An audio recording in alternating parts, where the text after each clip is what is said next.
My jealous cousin slapped me outside the courthouse, then grabbed and shackled me, spitting, "Filthy animal! Family disgrace!" My father just stood there watching. 5 minutes later, his jaw dropped when he saw me sitting in the judge's chair. Can you imagine being publicly humiliated, slapped across the face by your own cousin, right outside a courthouse, while your father just stands there watching, feeling that burning sting, the profound betrayal, believing it's your lowest moment? What if I told you that less than 5 minutes later, I walked into that very building, not as a victim, but as the judge presiding over a packed courtroom, and my family was right there watching? My name is Shannon, and at 31, I'd just become the youngest judge in our county's history. Not that my family exactly rolled out the red carpet.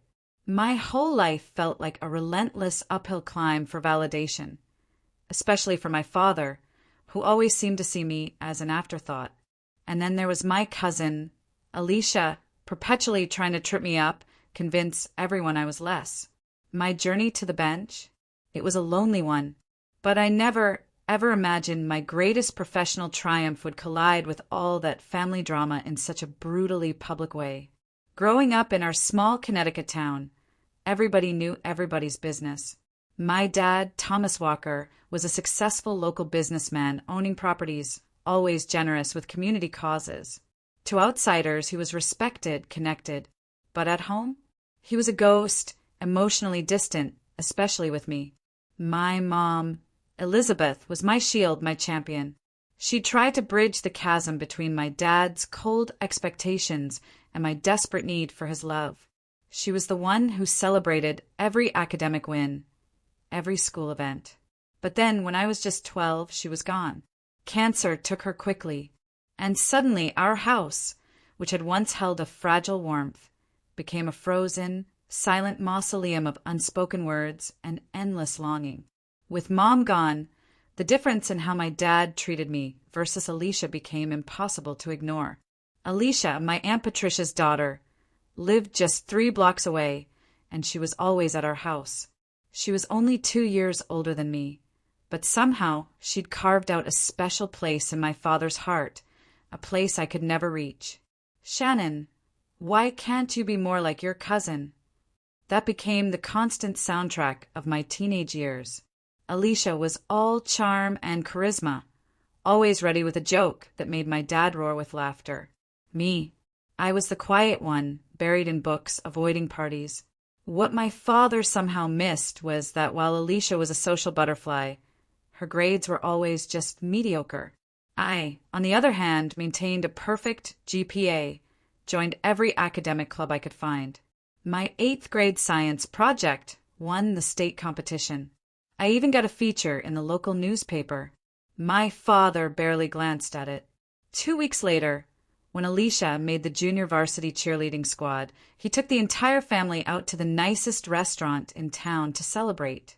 "Your cousin knows how to be a team player," he told me that night, his words cutting deep. "That will take her further in life than any science award." As we got older, Alicia's jealousy just festered. It became so obvious. She'd make these cutting remarks about my boring academic focus.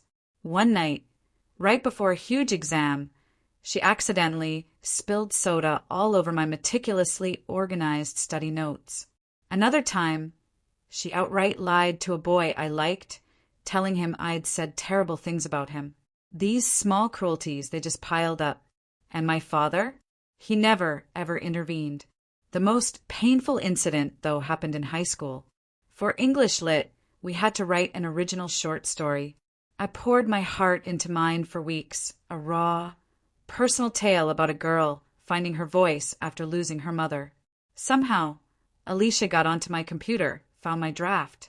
She copied major portions of it, tweaked a few words, and submitted it as her own, 2 days before the deadline. When I found out, I was devastated. I confronted her first, privately. "What does it matter?" She shrugged, completely dismissive. "You always get good grades, anyway." I needed this win. I took both versions of the story to our teacher, explained everything. Given our academic histories, the teacher believed me. Alicia got a failing grade. And that, my friends, sparked a nuclear family drama. My aunt called my father, absolutely furious that I had humiliated her daughter. And my father? Instead of defending me, he grounded me. Family comes first, Shannon, he lectured. You could have just written another story. That night, I cried myself to sleep, feeling utterly, completely alone. The next morning, I went to school early, just wandering, until I found myself in the career counselor's office.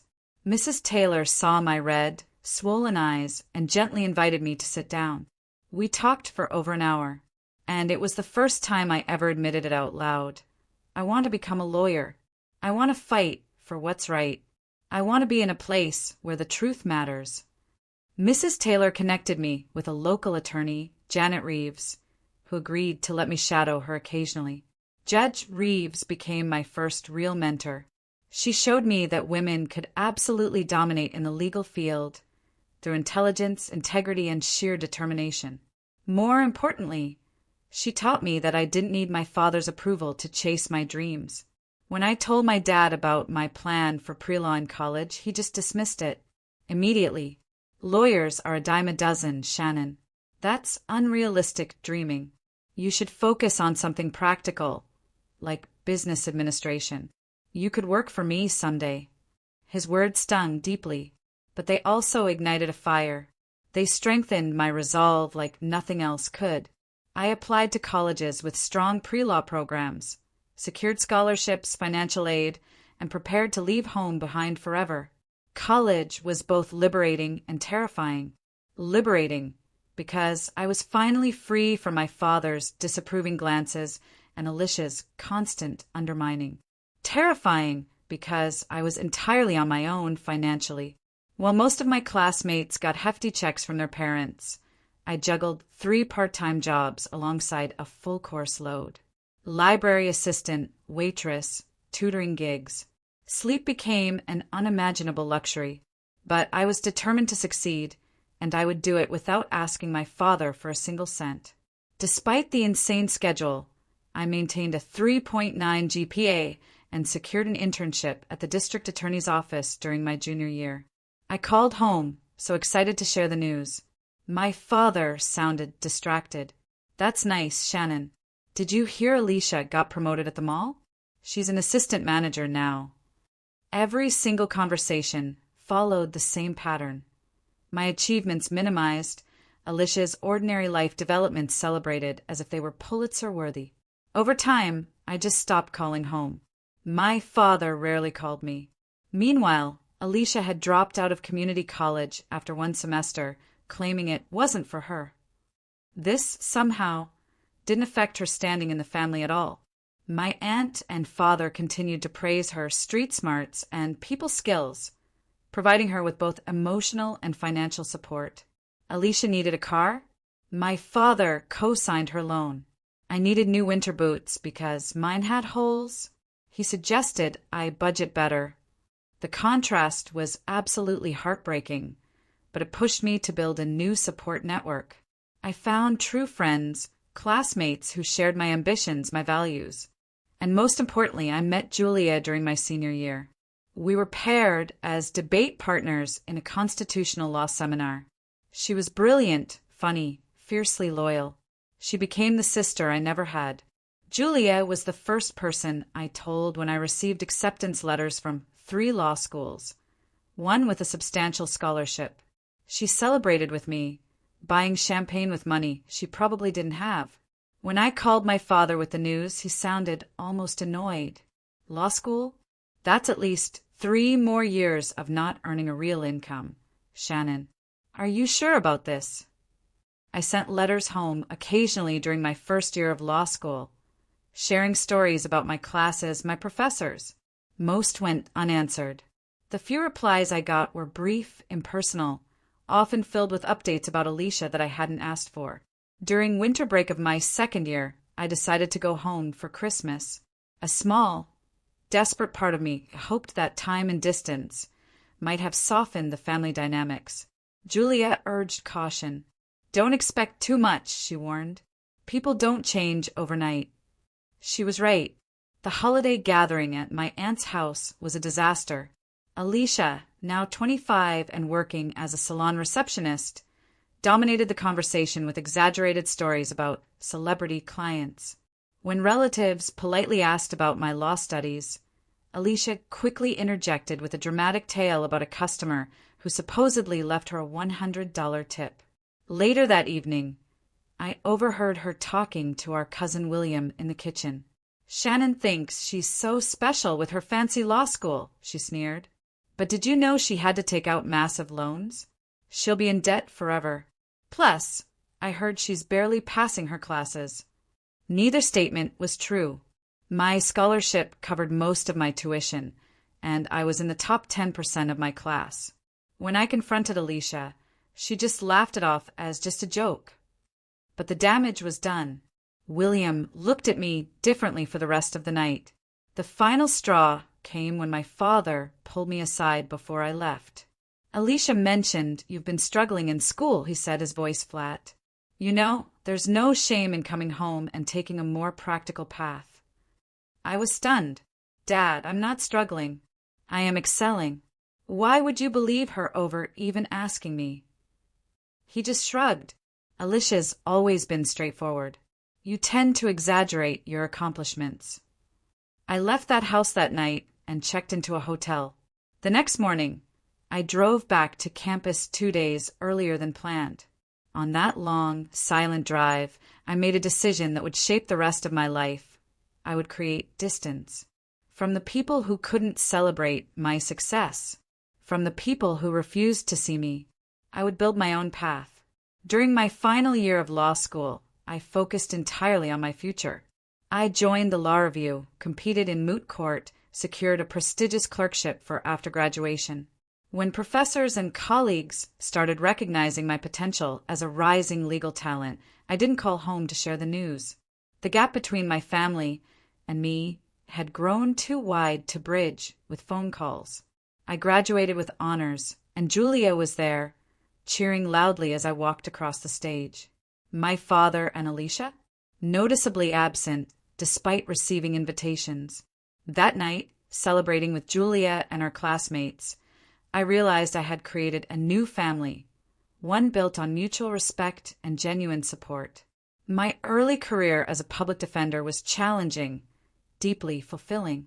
I represented clients who couldn't afford legal counsel, often facing overwhelming odds in a system that seemed designed to crush them.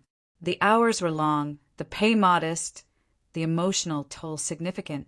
But for the first time in my life, I felt I was exactly where I needed to be.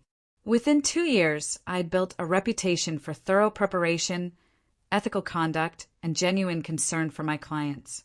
Judges noticed. Prosecutors respected my arguments. Senior attorneys started assigning me complex cases. One of those cases brought me to the courtroom of Judge Eleanor Thompson, a formidable presence on the bench, known for her sharp intellect and zero patience for unprepared attorneys. After watching me successfully argue a difficult motion to suppress evidence, she asked me to stay after the hearing. "You have potential, counselor," she said, studying me over her reading glasses. "Have you ever considered aiming for the bench someday?" The question caught me completely off guard. "The bench? You mean becoming a judge?" "Yes, that is generally what the bench refers to in legal circles," she replied with dry humor. "It's never too early to consider your long-term trajectory. This county needs more judges who understand what it's like to represent the disadvantaged." That conversation planted a seed in my mind. Judge Thompson became a true mentor, inviting me to lunch, discussing legal theories, career strategies. Under her guidance, I took on cases that broadened my experience, raising my profile in the legal community. One such case involved defending a young woman accused of theft by her employer, a prominent local businessman. Through careful investigation, I uncovered evidence that the employer had actually framed my client to cover up his own financial misdeeds. The case made local headlines when the charges against my client were dismissed, and an investigation turned toward her former boss. News of my professional successes eventually trickled back to my hometown through mutual acquaintances, local media coverage. I heard from a former high school teacher that Alicia had become increasingly resentful as she learned about my career. While I was building a reputation in the legal community, Alicia had cycled through several jobs, never staying anywhere longer than a few months. After 5 years of minimal contact, I decided to try reconnecting with my father. Time and distance, I hoped, might have dulled the sharp edges of our relationship. Maybe, just maybe, my professional accomplishments would finally earn his respect. I called and suggested dinner during an upcoming legal conference in Connecticut. The restaurant was upscale, the conversation painfully awkward. My father looked older than his 58 years, new lines etched around his eyes.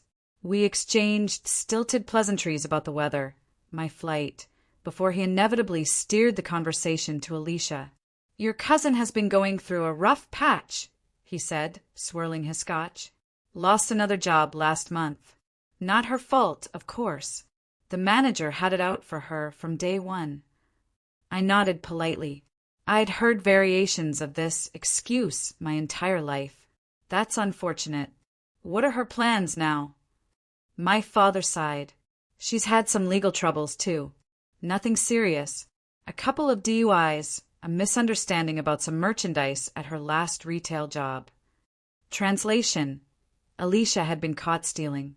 The familiar pattern of excuses and minimization was exactly as I remembered. "I'm sorry to hear that," I said carefully.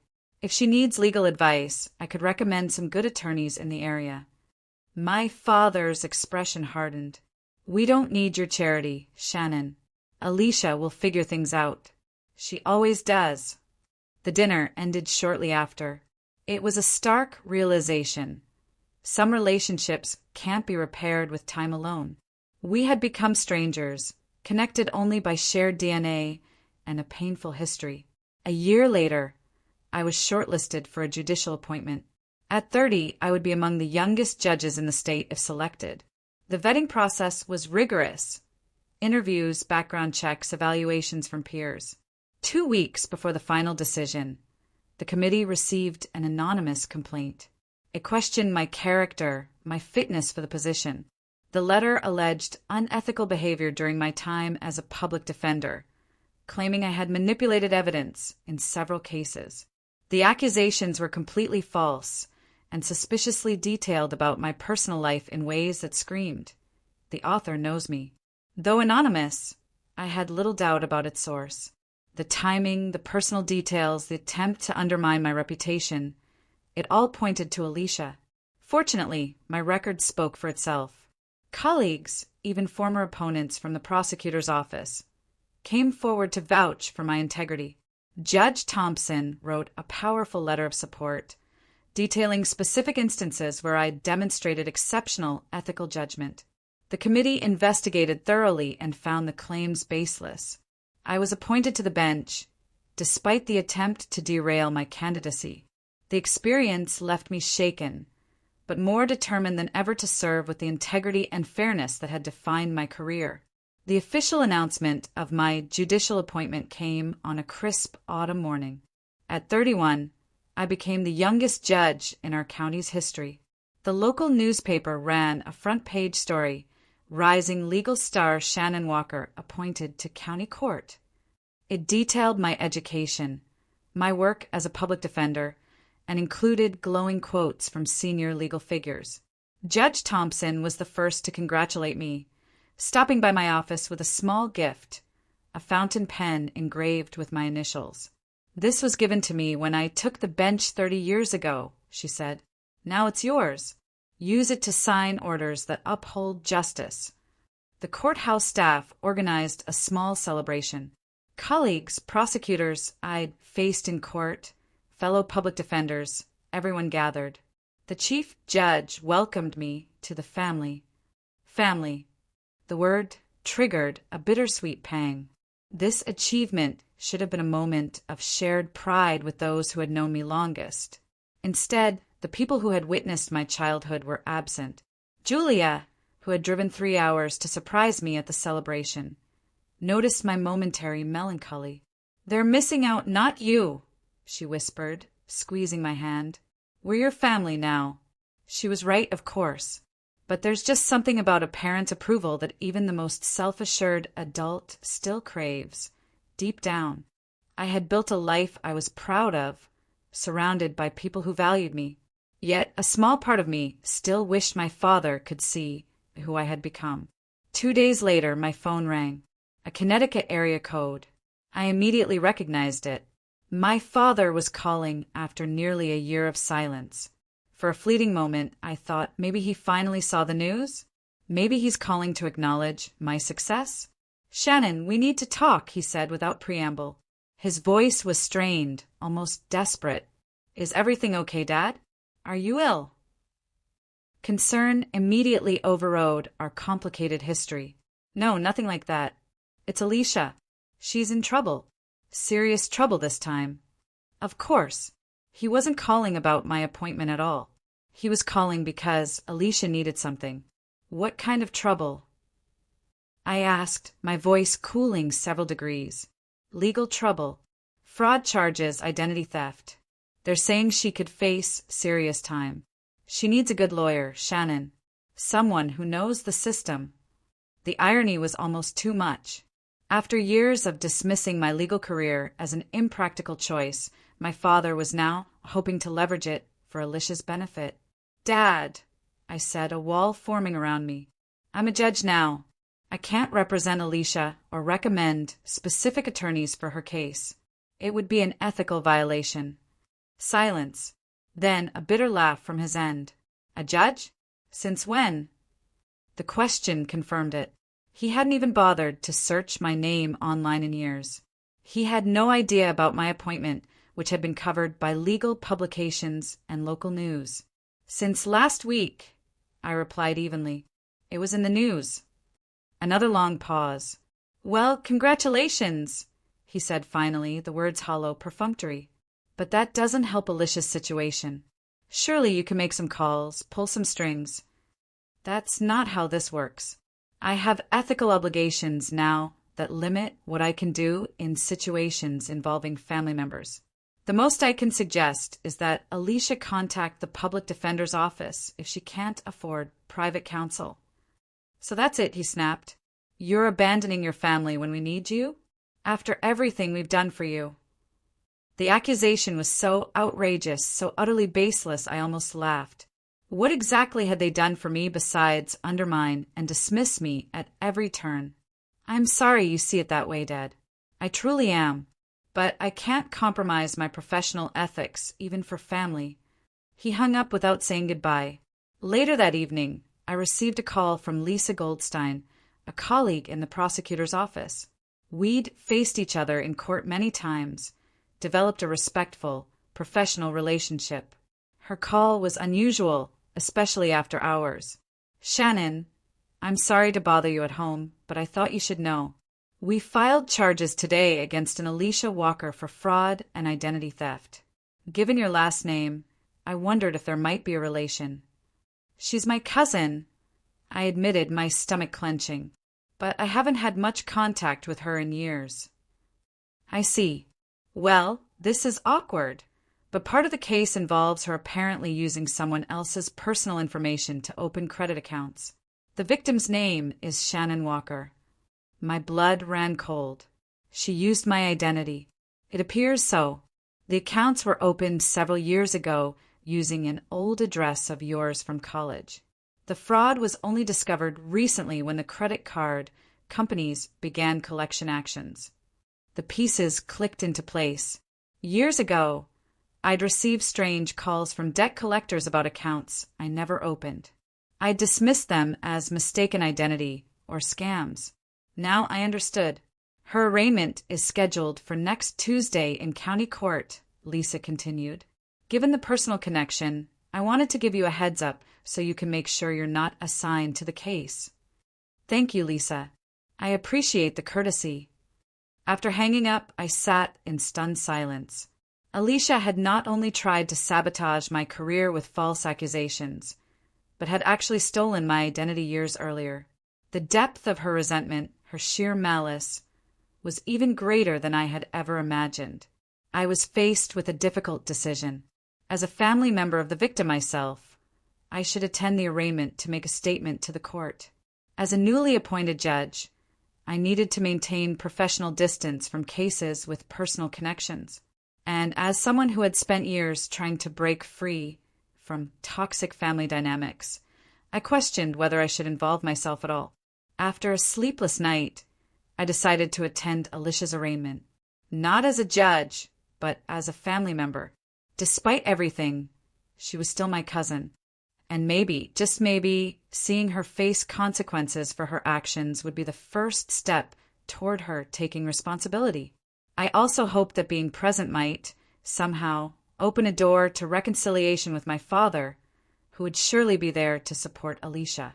Little did I know, my decision would lead to one of the most humiliating and ultimately transformative moments of my life.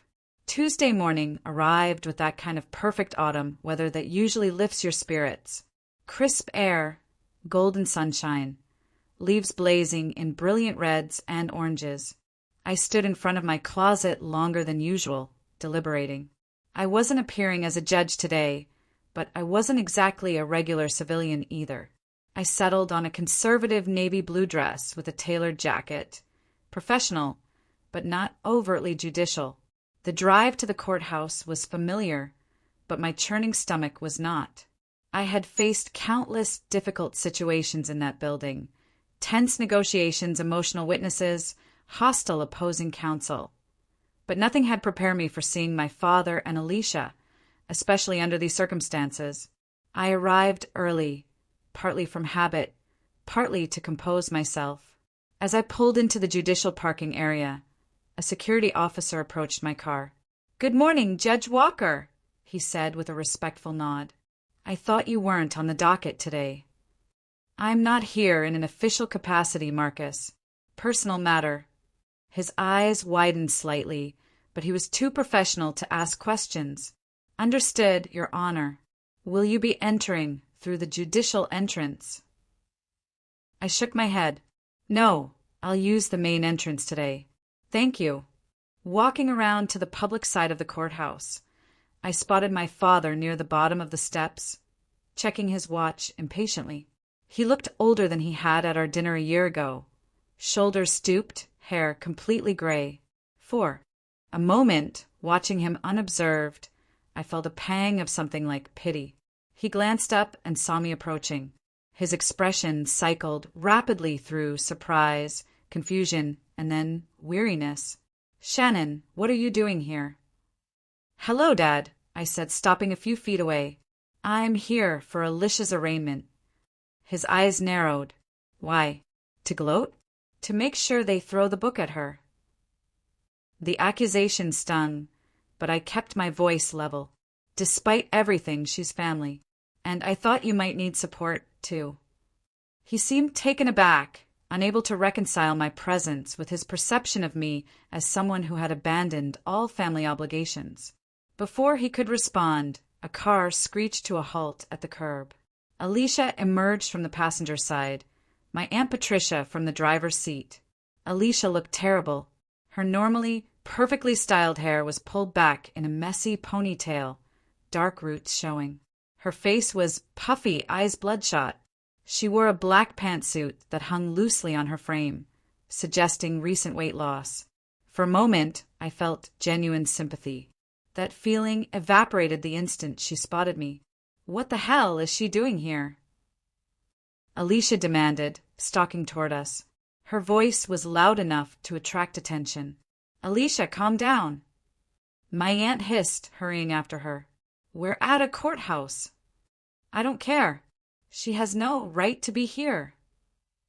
Alicia stopped directly in front of me, close enough that I could smell the stale coffee on her breath. "Come to watch the show, Shannon?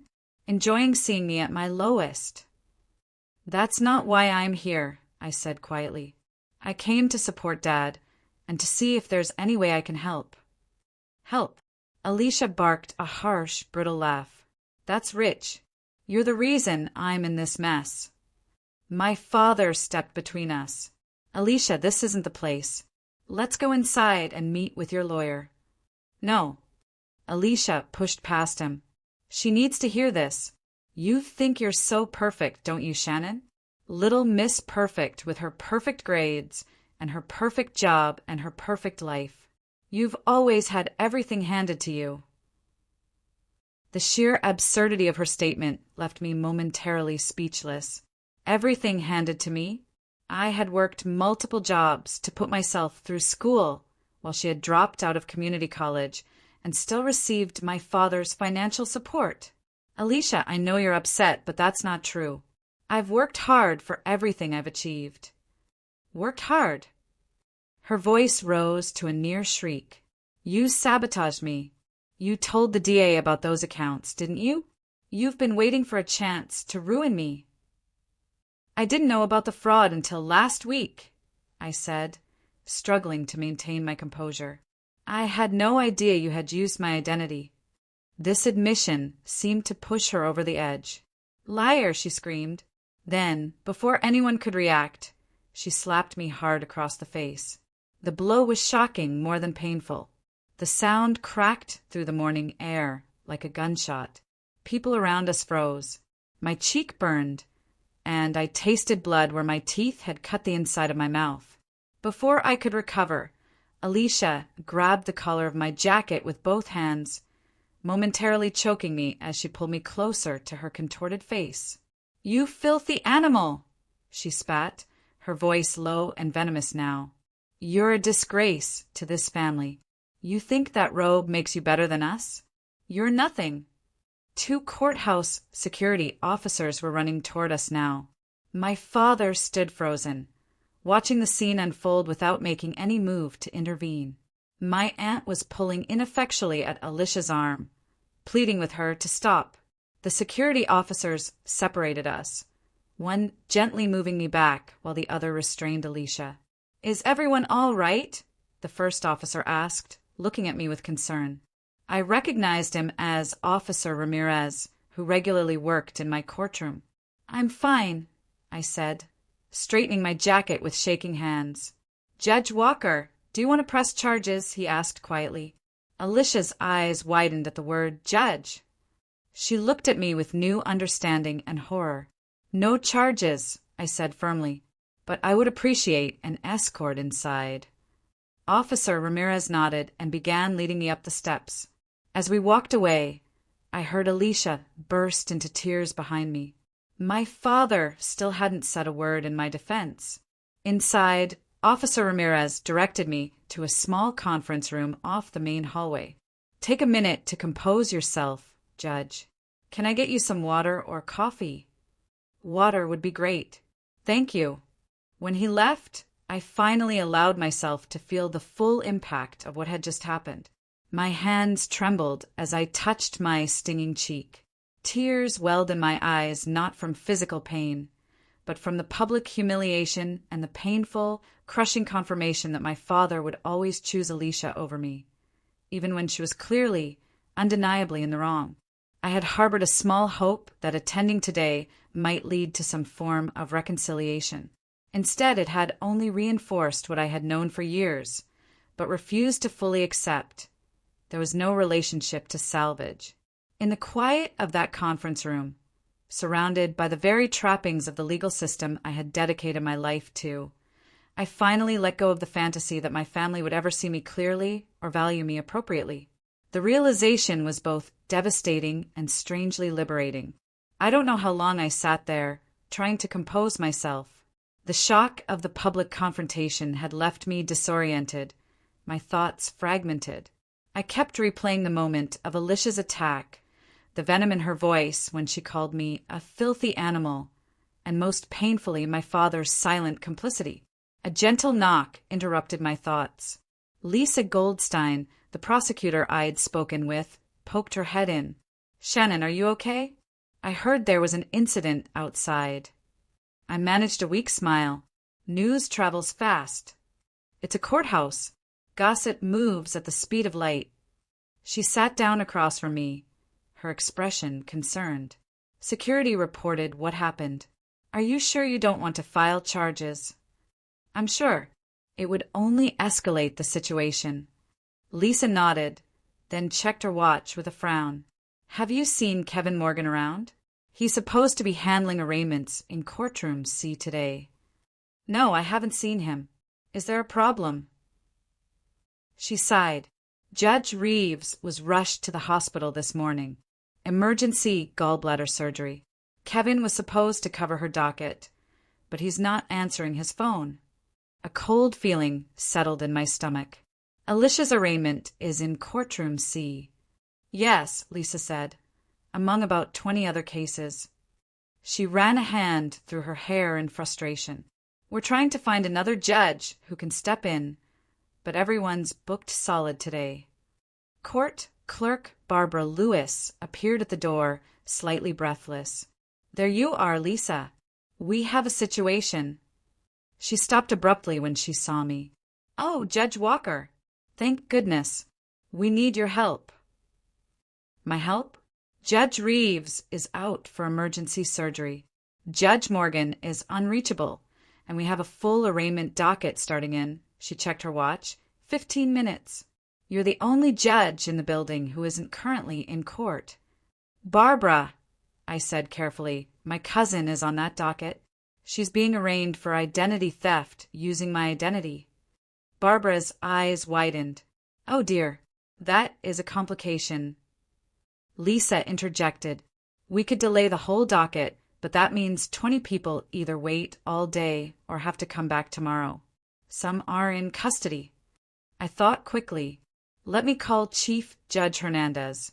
This requires his guidance. Judge Hernandez picked up on the second ring. I explained the situation as concisely as possible. The confrontation outside, my obvious conflict of interest regarding Alicia's case. I see the dilemma, he said after a moment. Here's what we'll do. You can open court and handle the administrative aspects of starting the session. Explain that you have a conflict with one specific case, and recuse yourself for that matter only. I'll send Judge Patel from my chambers to handle your cousin's arraignment specifically. He was working on opinions today, but can step in for one case. Thank you, sir. That seems like the best solution, given the circumstances.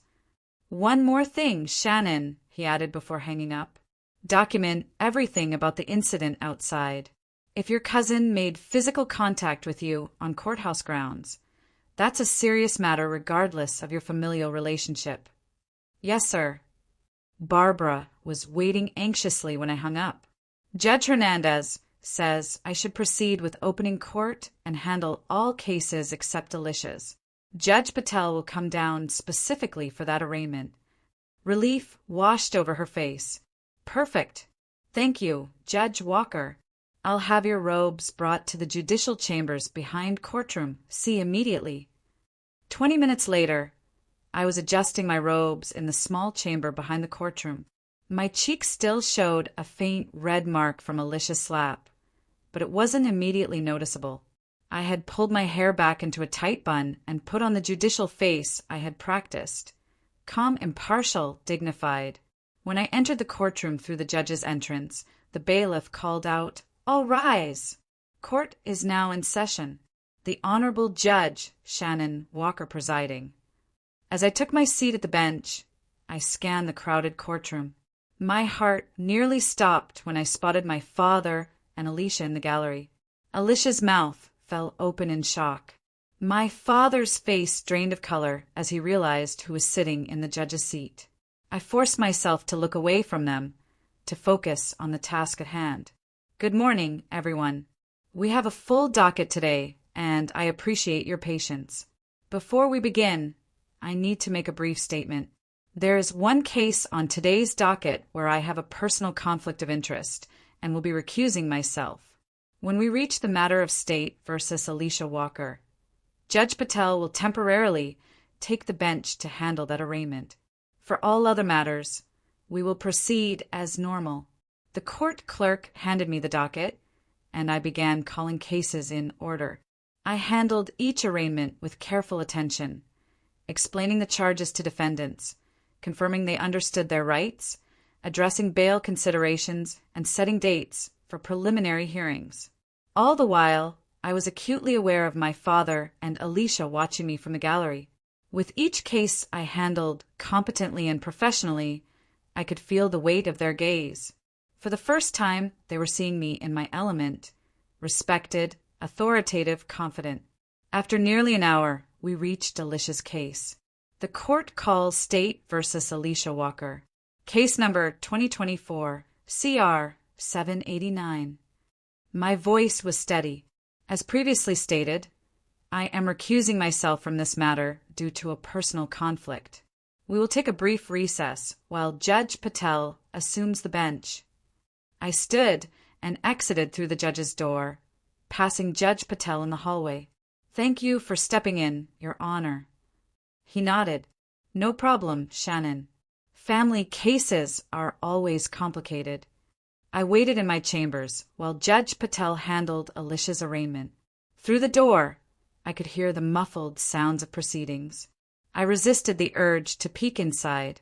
Whatever happened now was truly out of my hands. 20 minutes later, there was a knock at my door. Judge Patel entered, already removing his robe. All done, he said.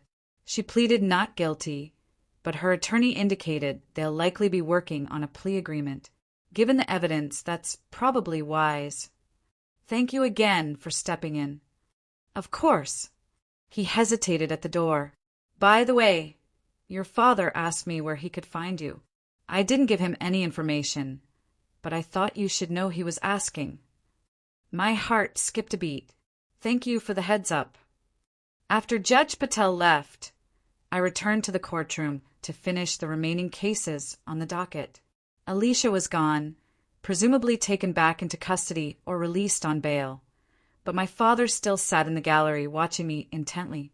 For the next hour, I focused entirely on the cases before me, giving each defendant my full attention. With the final case concluded, I adjourned court and retreated to my chambers. I was hanging up my robe when a knock came at the door. Yes. I called, expecting Barbara or another staff member. The door opened slowly, and my father stood in the doorway, looking uncertain and somehow smaller than I remembered. May I come in? He asked, his voice lacking its usual confidence. I nodded, motioning to the chair across from my desk. For a long moment, we sat in silence. The roles of our relationship had suddenly, dramatically reversed. In this room, I was the authority figure. He was the visitor seeking audience. My father cleared his throat. So, a judge? Yes. You never told me. I raised an eyebrow. I tried to, Dad. Many times over many years. You were always more interested in Alicia's latest job at the mall. He flinched at the accuracy of the statement. I saw you today in court. You were impressive. Coming from him, it was perhaps the closest thing to praise I had ever received. I didn't know how to respond, so I simply said thank you. Alicia was released on bail, he continued. Her lawyer seems to think she'll get a plea deal. Probation, restitution, community service. That sounds appropriate for a first offense, I said neutrally. Another long silence stretched between us. Finally, he said what he had clearly come to say. I'm sorry about what happened outside. She shouldn't have done that. No, she shouldn't have. And I should have stopped her, or said something. I looked directly at him. Yes, you should have. He held my gaze for a moment, then looked away. I've made a lot of mistakes, Shannon. With you. I see that now. It was an admission I had waited decades to hear, but it felt hollow, coming only after he had seen me in a position of power and authority. Had I remained a public defender, would this realization ever have come? Why did you always favor her over me?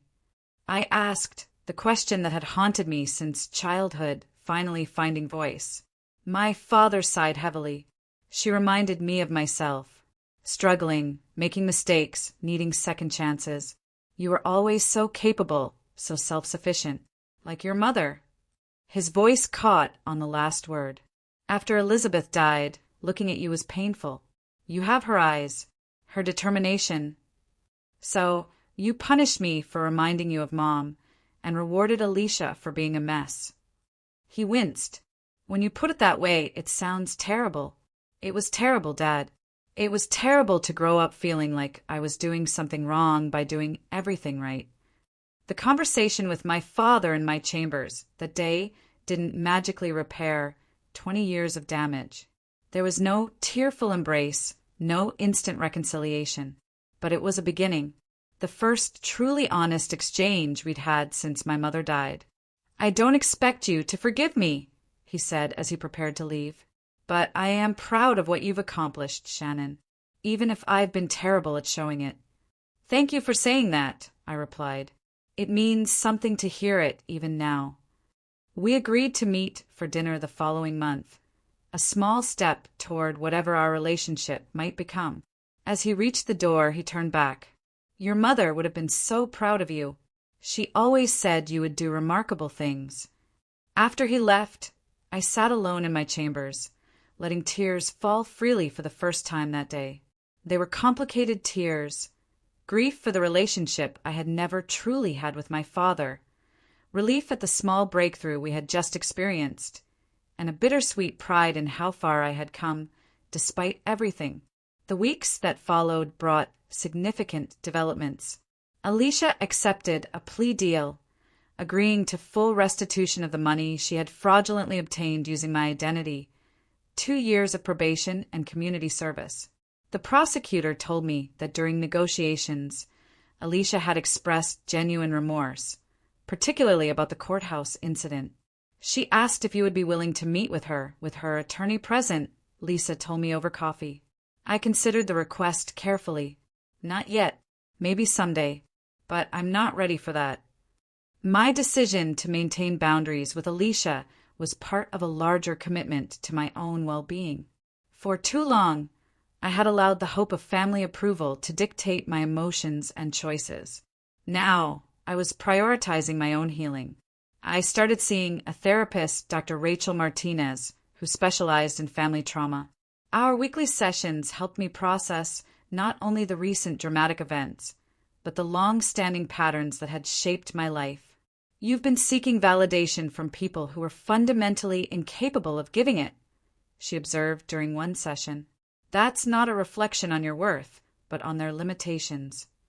My support network proved invaluable during this period. Julia visited frequently, bringing home-cooked meals and providing the unconditional friendship that had sustained me for years. My colleagues on the bench checked in regularly, offering both professional guidance and personal support. Judge Thompson, my original mentor, took me to lunch shortly after news of the courthouse incident had circulated through legal circles. "I heard you handled yourself with remarkable dignity," she said. "Not everyone could maintain judicial composure after being assaulted by a family member." "I didn't feel very dignified in the moment," I admitted. "That's the secret of the robe," she said with a knowing smile. "It's not about how you feel. It's about how you conduct yourself despite how you feel." 6 months after the courthouse confrontation, I met my father for dinner at a quiet restaurant halfway between our homes. These monthly meetings had become a tentative new tradition, each one slightly less awkward than the last. "Alicia has been doing well in her therapy," he mentioned as we waited for dessert. "She's holding down a job at the library, staying sober." "That's good to hear," I said sincerely. While I wasn't ready to reconnect with Alicia, I certainly didn't wish her ill. "How are things with you?" "Better." He hesitated, then added, "I've been seeing someone, a grief counselor.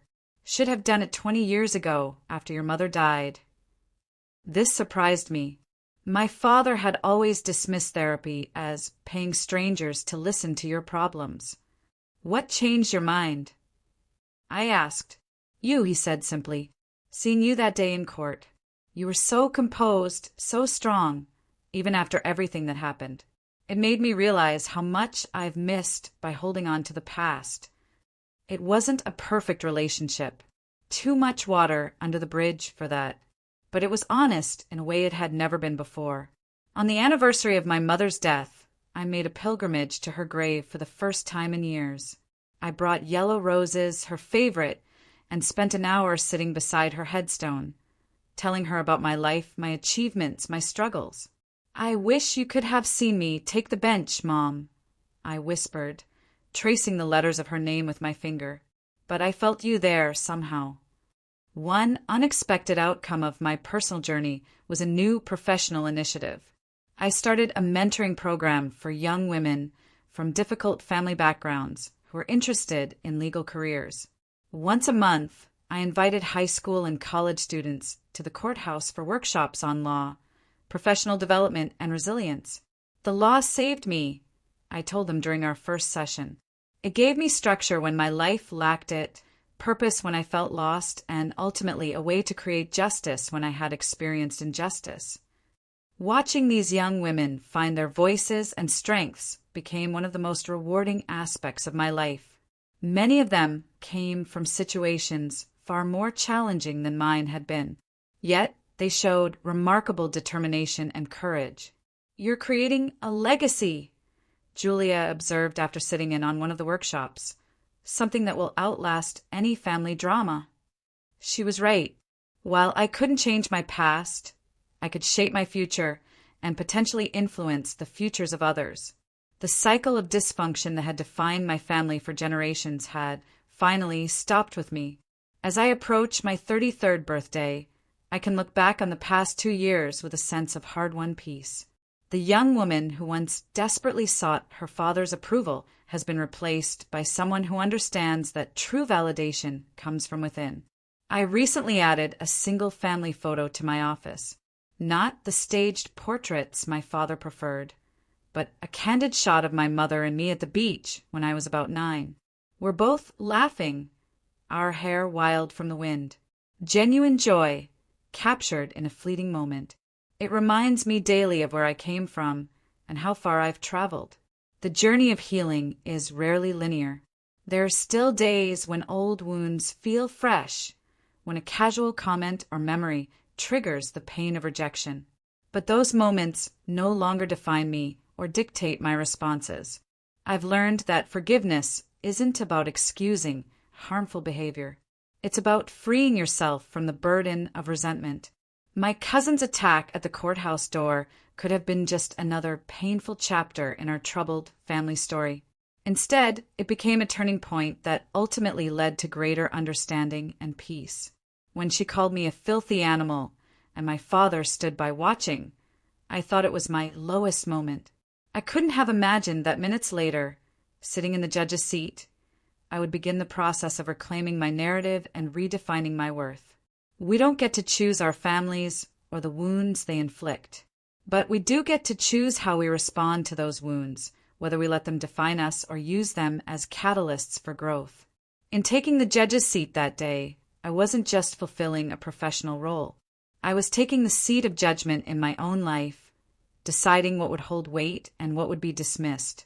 Have you ever had a moment when someone's attempt to humiliate you unexpectedly revealed your own strength? Tell me what you think. I really want to know. Thank you for listening to my journey. Take care.